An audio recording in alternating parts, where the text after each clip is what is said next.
ఈ రాష్ట్ర ముఖ్యమంత్రి చంద్రబాబు నాయుడు గారు కానీ, ప్రతిపక్ష నాయకుడు జగన్మోహన్ రెడ్డి కానీ, డిప్యూటీ ముఖ్యమంత్రి పవన్ కళ్యాణ్ గారు కానీ ఒక్క మాట మాట్లాడడానికి ధైర్యం లేదు దద్దమ్మలు ఈ రోజు ఈ రాష్ట్రాన్ని పరిపాలన చేస్తా ఉన్నారు.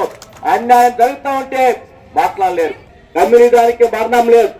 కమ్యూనిజానికి చాలా మంది మాట్లాడటం ఈ రాష్ట్రంలో మరి జరుగుతున్నటువంటి రాజకీయ పరిణామాలు చాలా ప్రమాదకరంగా ఉన్నాయి.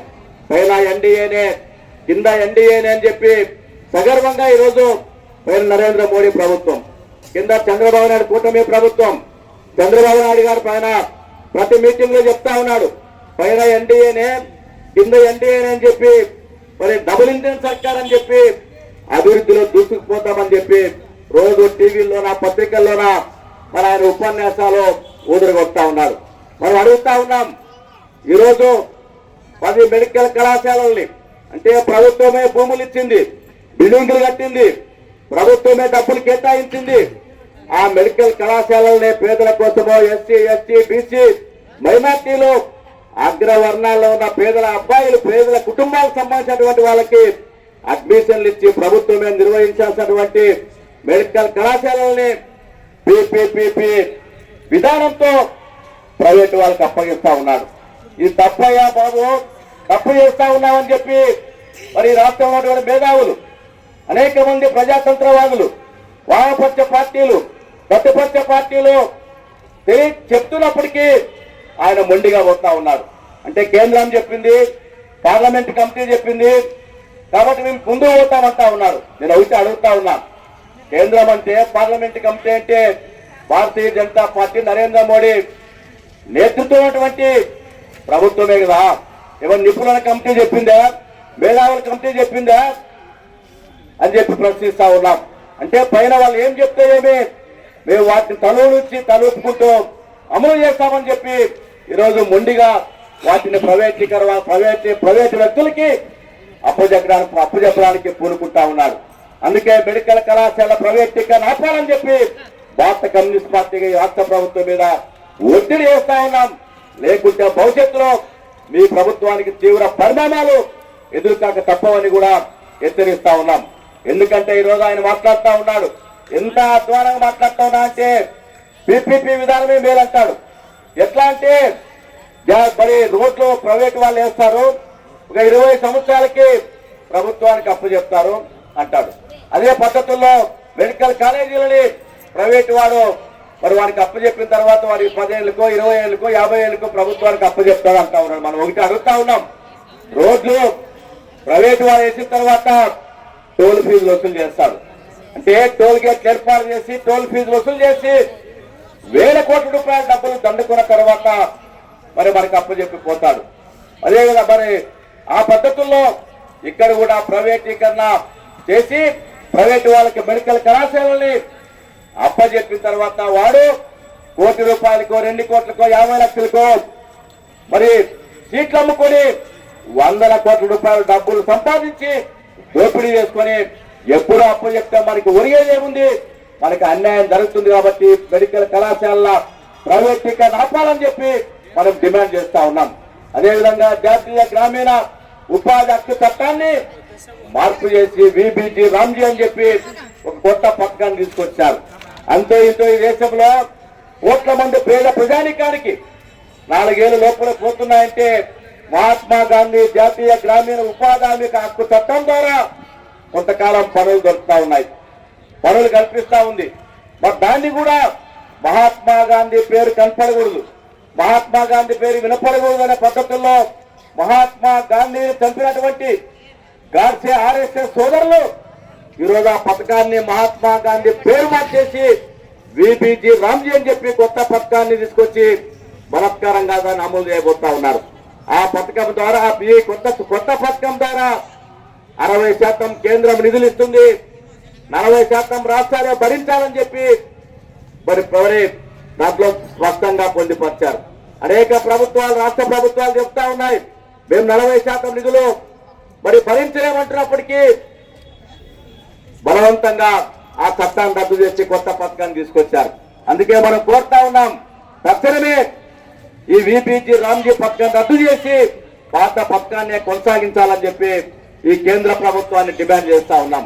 ఇంత అన్యాయం జరుగుతూ ఉంటే, మహాత్మా గాంధీ పేరు తొలగిస్తా ఉంటే, రద్దు చేస్తా ఉంటే, పథకం మార్పులు చేస్తా ఉంటే కూడా ఈ రాష్ట్ర ముఖ్యమంత్రి చంద్రబాబు నాయుడు గారు కానీ, ప్రతిపక్ష నాయకుడు జగన్మోహన్ రెడ్డి కానీ, డిప్యూటీ ముఖ్యమంత్రి పవన్ కళ్యాణ్ గారు కానీ ఒక్క మాట మాట్లాడడానికి ధైర్యం లేదు. ధైర్యం లేని దద్దమ్మలు ఈ రోజు ఈ రాష్ట్రంలో ఈ రాష్ట్రాన్ని పరిపాలన చేస్తా ఉన్నారు. అన్యాయం జరుగుతూ ఉంటే మాట్లాడలేరు. సీనియర్ పొలిటీషియన్, అనుభవం ఉన్న ముఖ్యమంత్రి, 40 ఏళ్ళు ఇండస్ట్రీ అని చెప్పి మరి అనేక సందర్భాల్లో ఊదరగొట్టిన చంద్రబాబు నాయుడు గారు ఏం మాట్లాడడానికి నోరు పడిపోయిందా అని చెప్పి అడుగుతా ఉన్నాం. అందుకే జాతీయ గ్రామీణ ఉపాధి హామీ చట్టాన్ని యథావిధిగా కొనసాగించాలని చెప్పి, కొనసాగించేంత వరకు కూడా పోరాటాలను కొనసాగిస్తామని చెప్పి కూడా తెలియజేస్తా ఉన్నాం. ఈరోజు భారత కమ్యూనిస్టు పార్టీ ఈ దేశంలో అనేక పోరాటాలు చేసిన చరిత్ర మన పార్టీకి ఉంది. రాబోయే కాలంలో కూడా పెద్ద ఎత్తున కార్మికుల కోసం, పేద ప్రజల కోసం, ఎస్సీ, ఎస్టీ, బీసీ, మైనార్టీలు, ఈ దేశంలో ఉన్నటువంటి అనేక మంది పేద ప్రజల హక్కుల కోసం భారత కమ్యూనిస్ట్ పార్టీ పోరాటాలకి సమాయత్తం అవుతా ఉంది. ఎందుకంటే ఈ రోజు ఈ దేశంలో ప్రమాదకరంగా భారతీయ జనతా పార్టీ నరేంద్ర మోడీ ప్రభుత్వం ఈ దేశాన్ని పరిపాలిస్తా ఉంది. అంటే ప్రశ్నించేవాడు ఉండకూడదు, మాట్లాడేవాడు ఉండకూడదు. ప్రశ్నించేవాడి గొంతు నొక్కుతాం, అక్రమంగా కేసులు పెడతాం, జైల్లో పెడతామనే పద్ధతుల్లోన నిర్బంధకాలను ప్రయోగిస్తా ఉన్నారు. అంటే ఎవరైతే ప్రశ్నిస్తారో వాళ్ళ అవినీతికి వ్యతిరేకంగా, వాళ్ళ ప్రభుత్వ ప్రజా వ్యతిరేక విధానాలకు వ్యతిరేకంగా ఎవరైతే గలం నిప్పుతారో, ఎవరైతే పోరాడతారో, ఎవరైతే మాట్లాడతారో వాళ్ళ మీద నిర్బంధకాండ ప్రయోగాలు చేస్తా ఉన్నారు. అందులో భాగమే మొన్న విశాఖ జిల్లాలో అప్పలనాయుడు అని చెప్పి సిపిఎం నాయకుల మీద పీడీ యాక్ట్ పెట్టి మన ఆంధ్రప్రదేశ్ రాష్ట్ర ప్రభుత్వం జైలు పంపింది. అంటే ఉద్యమకారుల మీద పీడీ యాక్ట్ ఎట్టబెట్టామని చెప్పి అడుగుతా ఉన్నాం. అంటే కేసులు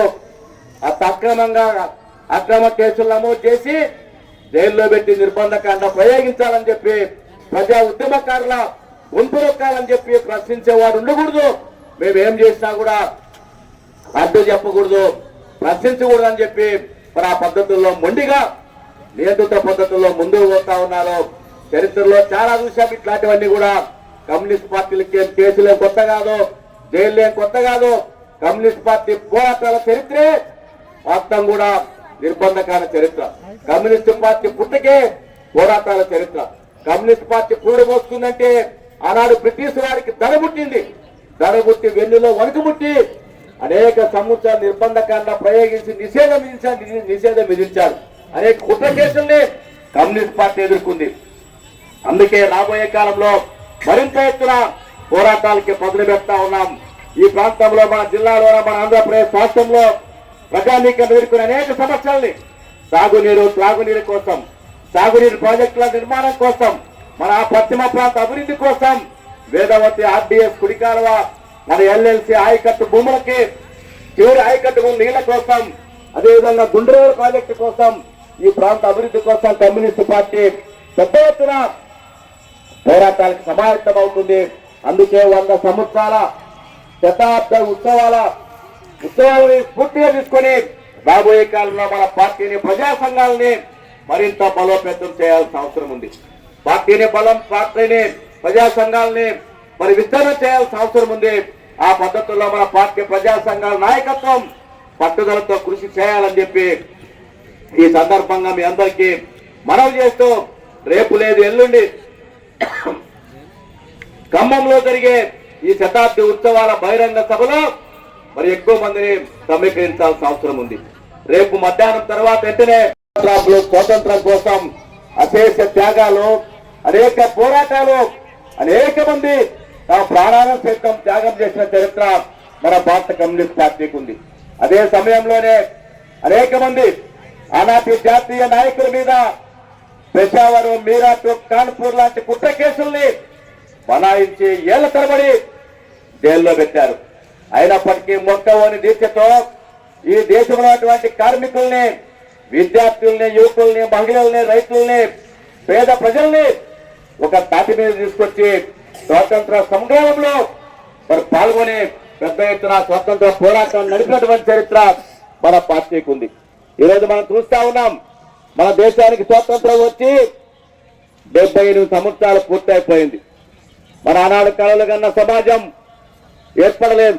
ఏర్పడకపోగా ఆర్థిక అసమానతలు, అంతరాలు, వ్యత్యాసాలు ఇవన్నీ కూడా మరింత పెరిగిపోతా ఉన్నాయి.